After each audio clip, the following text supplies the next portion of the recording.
menjalin silaturahmi yang selama ini memang sudah dekat antar personal, karyawan, karyawati, para pegawai, para ASN, para honorer, dengan diikat melalui turnamen sepak bola ini. Kita bukan hanya sekedar akrab, tapi kita menjadi keluarga Provinsi Sumatera Selatan. Kecuali itu, tubuh kita menjadi sehat, jiwa dan raga kita penuh semangat.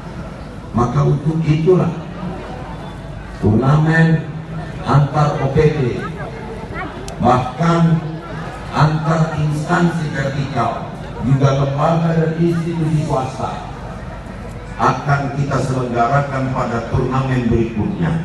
Artinya turnamen antar instansi vertikal, dan siapapun yang menjadi pemenang itu hanya menunjukkan ini bukan hanya menunjukkan bahwa mereka betul-betul serius untuk mengikuti turnamen ini, dan stamina mereka juga baik.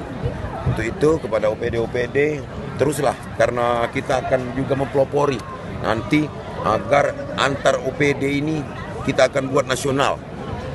Tuan rumahnya Sumatera Selatan. Kita akan ajak pemerintah provinsi se-Indonesia ini, 34 provinsi, agar menyaksikan keseriusan kita untuk membina persepak bolaan. Operasional dinasnya, jadi bisa juga nanti mereka untuk lebih serius menggunakan ini bukan untuk seseorang ya, untuk dinas itu untuk mungkin mau bertanding ke tempat lain atau apa mereka gunakan. Itu hanya untuk juara satu, Pak? Untuk juara satu saja.